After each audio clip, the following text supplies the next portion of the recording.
você se vangloriar, ele é um campeonato que você se vangloriar dele, né?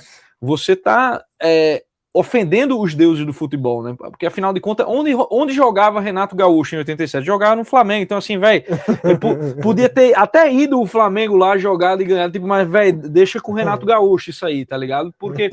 E aí fica essa rusga. E é a única coisa que o esporte tem para se agarrar hoje em dia é 87, que é o que diferencia ele da Rafa Meia, né? Tipo, da galera da geral, a galera do lado do sol, a galera que mija e joga no corpo para passar o calor, né? Que é o Náutico e o Santa Cruz. Ele se chama de papai da cidade, mas os filhos, né? Quando você olha o filho Náutico e o filho Santa Cruz, você se chamar papai da cidade é um negócio péssimo. E ele fica eternamente. Ele toma o golpe de Saga de Gêmeos, cara. E ele fica vagando eternamente em outra dimensão. Ele fica entre a Série A e a Série B. Ele tá em outra dimensão. Tá ligado? Outra dimensão. E, velho, é essa a tragédia do esporte. E eu tenho a tese de que enquanto o esporte insistir em 87 e não fizer uma autocrítica e disser, velho, foda-se 87. Se o STF quiser dizer que é nosso, beleza, tá entendendo? Não vou mais me vangloriar disso aqui, vou procurar ter um título de fato, tá?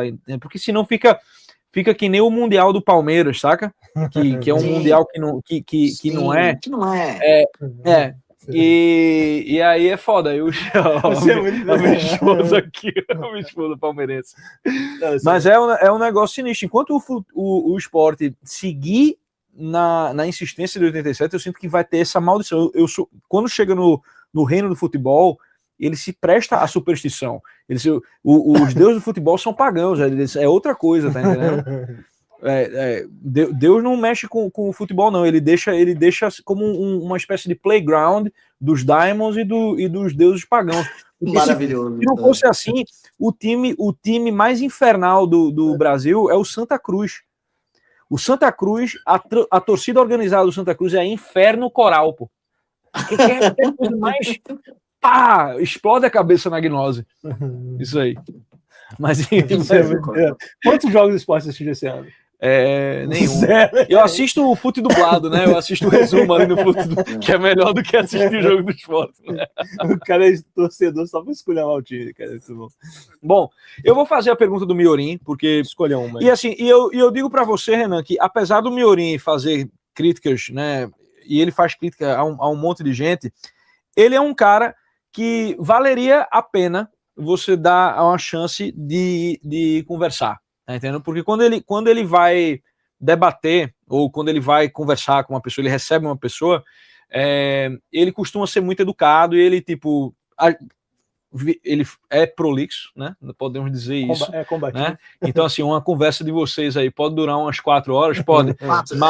online 8 horas para uma frase. Eles estão acostumados a fazer isso. Provavelmente estão online agora reagindo a isso aqui. Então, eu vou mandar aqui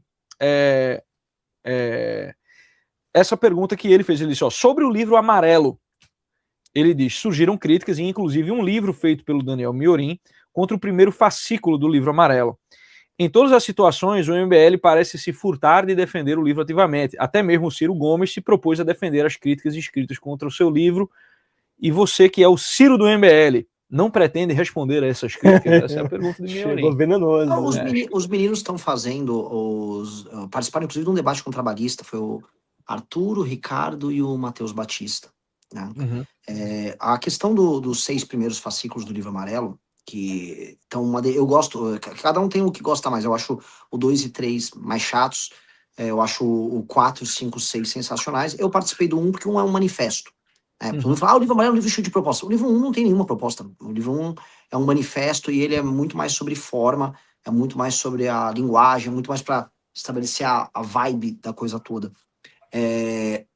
O livro Amarelo vai ser consolidado no livro Amarelo, que vai sair agora esse ano. Né? E aí onde a gente vai ter que amarrar as coisas para ter, vamos dizer, um conjunto de propostas definidas, porque vai ter que ser usado, inclusive, na minha campanha. Então, o que a gente tem, que são os 6 livros amarelos, 6 fascículos, eles não são o livro amarelo, né? A gente tá sempre comentando que eles são brancos, né? A ideia de ser são os estudos do livro amarelo. Então, cada um vem com uma perspectiva, inclusive com perspectivas diferentes.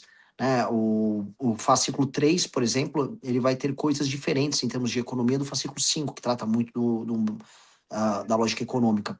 Então, a gente experimentou no 1, 2, 3, 4, 5, 6, a gente está levando essas coisas para discussão, só que a amarração disso numa proposta vai vir no livro amarelo, que é quando a gente vai fazer aquilo enquanto, vamos dizer, livro de programa, livro de propostas, livro de análise. O meu objetivo, isso ainda não está determinado, eu ainda vou conversar com a galera, é que a fundação do partido se chama-se Fundação Livro Amarelo. Porque a ideia do livro amarelo é não se tornar, vamos dizer, um livro específico, por mais que ele vá existir, mas ele é vamos dizer, um movimento de pensamento e uma lógica de discutir ideias, renovar a testa, ver o que funciona, ver o que não funciona, ir para a próxima. E aí isso vai ter que ser defendido o tempo todo, e discutido e alterado. E acho que isso aí vai ser um tesão, ter pessoas de boa vontade que queiram alterá-lo, ou queiram ter uma perspectiva de alteração, porque isso aqui claramente não funciona, isso aqui é errado, ou isso aqui é moralmente errado. Aí beleza. Aí vai ter que ter um espaço de discussão, e é o que a gente vai transformar a fundação do partido. Acho que a coisa vai se encaminhar para isso. Como? Essa é a nossa dúvida, porque no processo de elaboração do livro amarelo, a gente teve várias dificuldades no processo. Então, a gente abriu para muita gente escrever e não ia, aí depois fechou mais. Então, esse é um desafio que, inclusive, o time está virando o ano cuidando disso. Tá? Então, fazer a defesa do livro amarelo, nós vamos fazer uma defesa muito clara do receituário dele quando ele estiver publicado no ano que vem. Perfeito, perfeito. E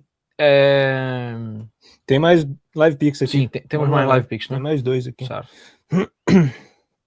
Tá bom, tá vendo, Miori? Tem aí um espaço aí para você. Vai ter um espaço aí para você. Não sei quanto espaço vai ter. Posso falar uma coisa do Miorim? O Miorim, ele tem uma coisa, dessa coisa do libertário, dessa cultura do refutador, que quer ser muito agressivão e não sei o quê, que aí o cara vira o hater. E, cara, a gente fala com gente que pensa diferente da gente. Agora a gente não lida com hater. E o hater do MBL, às vezes, fica uma coisa muito obsessiva. Cara, já me falaram que uma vez ele mandava superchat pra gente em live e tal. Se ele fosse de boa, a gente conversava de boa, ele tava falando com todo... Inclusive, ele falava por bastidores com várias pessoas do próprio Livro Amarelo, acho que o próprio Ricardo, o próprio Orlando. O Ricardo conversa com ele. Na maciota, todo mundo conversa de boa. Eu acho que o que não dá pra fechar portas ou ficar fazendo conspirações, que teve umas coisas bem babacas e que não somam.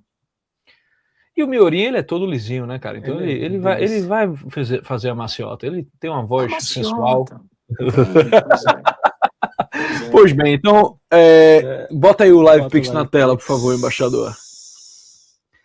René Negrão mandou mais R$35 e disse: boa noite, meu caro Rastro, meu negro jogo. Gostaria de. Não, ele já. Esse aí já foi, embaixador. Já foi. Tá aqui embaixo? Já foi, tá aí embaixo. Não, ele já mandou essa pergunta. Peraí, deixa eu ver o que aconteceu aqui. O senhor tá de brincadeira comigo. Não, hoje, tô não. O maluco mandou de novo essa porra. Chegou aqui há pouco. Vamos lá. Tá, vamos para outro. Tem um já isso aqui, mas vamos esse aqui. Olha. Pergunta capciosa. É longa. Várias interrogações aí, deve ser. Tá. Anônimo mandou R$35 e disse: Renan, o bolsonarismo te perseguiu, mas reconhece que essa condenação foi inválida por um processo viciado? Ou vê que é um problema... Posso responder 1 a 1, só não acabou não respondendo nada? Vou responder bem rápido 1 a 1. Ele deve estar falando da condenação do Felipe Martins. Novamente, eu acho que por um senso de justiça eu gostaria de ver ele punido pelas coisas que ele fez. Não tenho nenhum apreço pela pessoa dele, mas acho que a condenação dele é totalmente... ela é formalmente esdrúxula. Ok. Ou vê que é um problema de um inimigo e a chegada de um tempo onde vocês podem ser protagonistas?